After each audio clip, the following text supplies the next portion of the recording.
What's going on, everybody? It's JellyJNBA back with another video, and in today's video I'm going to be going over 3 of the biggest sleepers in the 2020 NBA draft. But before we get into today's video, I'd just like to thank you guys for your continued support on this channel. It means the world to me. And if you are new here and enjoy NBA content, consider subscribing. I upload basically every single day. With a draft class that is headed by future stars in Anthony Edwards, LaMelo Ball, and James Wiseman, there are some guys in this draft who I believe will fly under the radar, and wherever they are picked will be great value for the team that picks them. Sure, they're always going to be the top players picked from each draft class that impress right away, but some of the best players from the 2019 draft even went undrafted, like Kendrick Nunn and Terrence Davis. These players that I'm about to mention may not be the flashiest players in the NBA, and the chance that they become stars is very, very slim. But I believe they will be great value picks for whatever team they go to and will become solid role players to legitimate starters. The first sleeper that I'm going to introduce you guys to is Colorado small forward Tyler Bey. Bey isn't a shot creator or scorer. His 13 points per game in the 2019-2020 season weren't flashy or much different than the 13.6 he averaged as a sophomore. And that's why I believe he'll slip into the 20s or 30s of this year's draft, where the right team could come away with one of the draft's top value picks. But where Bey will make the most impact in the NBA is on the defensive side of the ball. In 2019-2020, against Bey,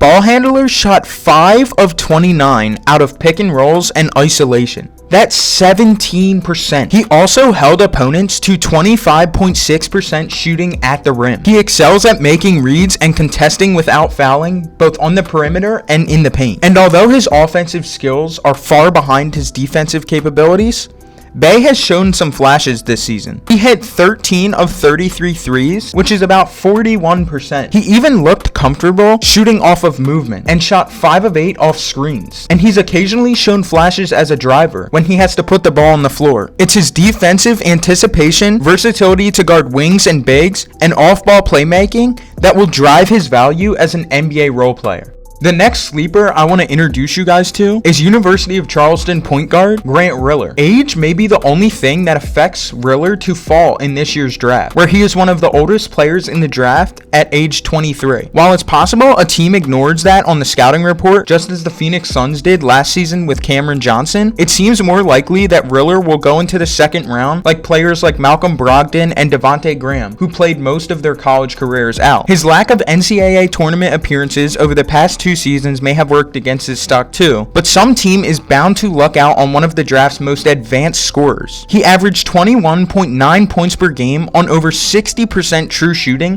for the second straight season. The 6'3" guard shot 42.5% on pull-ups, 48.8% on runners, and 63.4% around the basket, where he does an exceptional job of using his body and angles despite his lack of explosion. There also are some question marks about how Riller's game will translate to the NBA. His 3-point numbers never made a huge jump throughout his 4 seasons at Charleston. He showed some inconsistency, where he shot 39% from 3 in his sophomore season and ended his senior season shooting 36%. He also doesn't appear to be a positive factor on the defensive end, at least. This is in part due to his small frame and lack of athletic ability. But in this draft, those may be reasons to look past Riller with a top 10 pick, but not one that he should be overlooked in a mid to late first round pick. Whatever team drafts Riller will get an explosive scorer and somebody who can come in and immediately boost their offense. And my final sleeper for this year's draft is 18-year-old Aleksej Pokusevski. He's become a popular sleeper candidate because of his mix of size, shooting fluidity, and passing skills. The reason why I think he may fall in this draft is because teams may still have a tough time considering him in the top 20 due to his skinny frame